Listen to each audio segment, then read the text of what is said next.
বাংলাদেশ সাংবাদিক আমরা দুঃখিত, লজ্জিত। সবার বিবেক মরে গেছে। বাংলাদেশের বিবেক বলতে কিচ্ছু নাই। বুধবার এই ঘটনা ঘটছে, কোন সাংবাদিক এই ঘটনা প্রকাশ করতে পারে নাই, অথচ সবার মাঝে এই ঘটনা ঘটেছিল। একজন বাংলাদেশি সাংবাদিকের ঘটনা প্রকাশ করার মতো, একজন পুলিশ কেস গ্রহণ করার মতো। আজকে এই মামলার যে বাদী একজন মহিলা, তার সন্তান এখানে এসছে। এই যে তার সন্তান, সোহাগ মামলার এই বাদীর ছেলে, তার নিজের মুখে শুনেন মামলা দেওয়া হয়েছিল, কিন্তু পুলিশ মামলা গ্রহণ করে নাই। পুলিশ তার মামলা গ্রহণ করে নাই। আজকে পুলিশ ভিন্ন খাতে এই মামলাকে নেওয়ার জন্য ষড়যন্ত্র শুরু করছে। সব জায়গায় চাঁদাবাজি, শরিয়াতপুর বাস সব বন্ধ। শুনলাম আজকে তাদেরকে বহিষ্কার করা হয়েছে।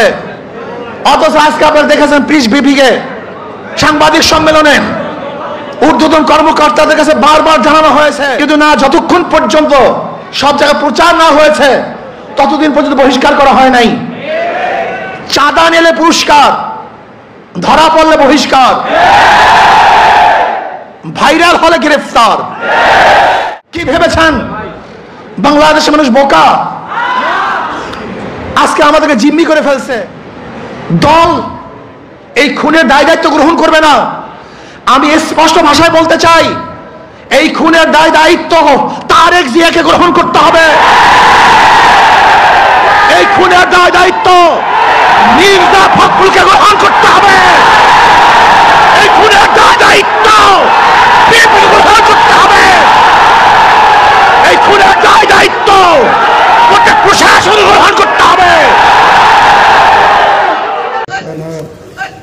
وقنا عذاب النار رب ارحمهما كما ربياني صغيرا سبحان ربك رب العزة عما يصفون وسلام على المرسلين والحمد لله رب العالمين ماشي حد بنا زيركم سيركم থাকবে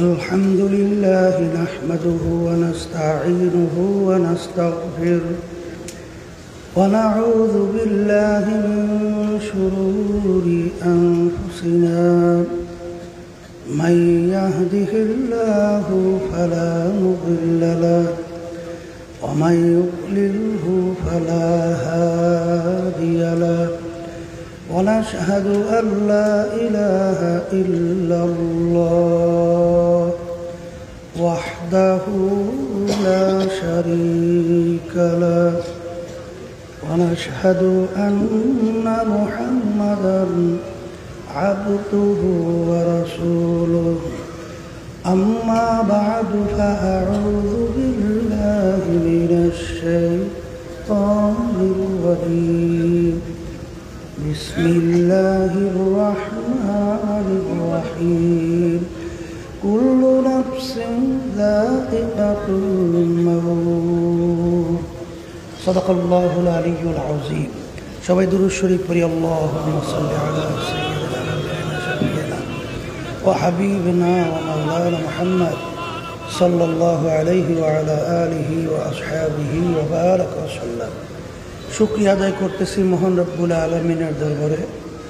রব্বুল আলামিন ফিতনা ফাসাদের যুগে দুনিয়ার সমস্ত কাজ থেকে বিরত রেখে আমাদেরকে দ্বীনি মাহফিলে আসার বসার, দ্বীনি আলোচনা করার, শোনার তৌফিক আল্লাহ দান করছেন। শুকরিয়া তার সবাই বলি আলহামদুলিল্লাহ।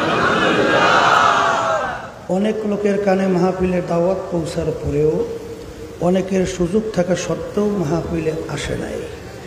আবার তালাশ করলে দেখবেন বহু দূর থেকে কষ্ট স্বীকার করে আমার অনেক ভাইরা এই মাহফিলে পাগলের মতো সুইটে চলে আসছে।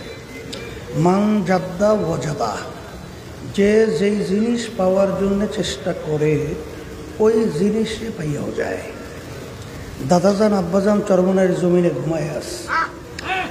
আব্বাজান বলতেন দিনই মাহফিলে প্রথম থেকে শেষ পর্যন্ত থাইকা বাড়ি বিদায় হয়ে চলে গেলে আমল নামার মধ্যে কম পক্ষে হলেও 50 লক্ষ নেকি এরকম জমা হতেই পারে না।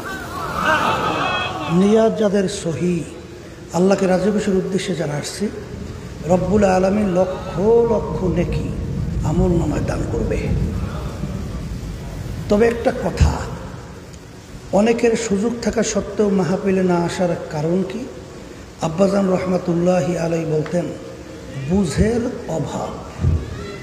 ওমর ফারুক রাদিয়াল্লাহু তাআলা আনহু তরবারি নিয়া 100 লাল উট পুরস্কার পাবে, এই লোভে আল্লাহ রসুল সাল্লাল্লাহু আলাইহি ওয়াসাল্লামকে কতল করার জন্যে রওনা করছিল না? পথের মধ্যে কি ঘটনা হয়েছে আমরা জানি। আল্লাহ রাব্বুল আলামিন এমন বুঝ তাকে দান করলেন, ওই তরবারি নিয়েই সর্বপ্রথম ইসলামের পক্ষে রাজপথে প্রকাশ্যে নারায়ে তাকবীর আল্লাহু আকবার স্লোগান দিয়া রাস্তায় নামছিল। একটু আগে তার কিন্তু বুঝ ছিল না। অল্প সময়ের ব্যবধান আল্লাহ রাব্বুল আলামিন এমন বুঝ দান করছেন, এখন সে ইসলামের পক্ষে একজন লিডার হয়ে গেছে, নেতা হয়ে গেছে। কথা ঠিক কিনা? বুঝের জন্য আমি আমার ভাইদেরকে বলবো, পর্দার আড়ালের মা বোনরা যারা শুনছেন, কথা বেশি লম্বা চওড়া না, সংক্ষেপ, আকলমান, ইশারা বাস আস্ত, যে নাকি জ্ঞানী হয়, অল্প কথার মাধ্যমে তারা পুরো বিষয়টা বুঝতে পারে।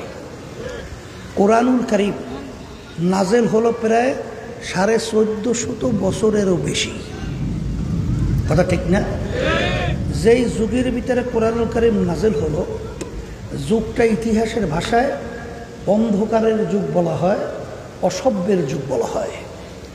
যেই যুগের মধ্যে এই মেয়ে সন্তানদেরকে বাপ জ্যান্ত অবস্থায় গর্ত খুইডা চাপা মাটি দিয়া মাইরে ফেলত, নাউজুবিল্লাহ।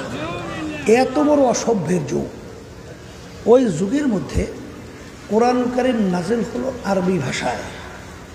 কাফেরের, আরবের যারা ছিল, কাফেরেরা কিন্তু আরবি ভাষী ছিল। তারা কোরআনুল কারীম বুঝত কি বুঝত না? বোঝার পরেও কোরআনুল কারীমের ভিতরে তারা ভুল বের করতে পারছিল? পারে নাই। এরপরে 1450 বছরের মধ্যে যত দার্শনিক, যত বৈজ্ঞানিক, যত পণ্ডিত দুনিয়ার থেকে বিদায় হয়ে চলে গেল, ওরা কি কোনো ভুল বের করতে পারছে? বরঞ্চ আমরা কি দেখি, যত বৈজ্ঞানিক, দার্শনিক, যত পণ্ডিত কোরআনুল কারীম নিয়ে রিসার্চ করে, তারাই কিন্তু কালিমা পড়ে মুসলমান হয়ে যায়।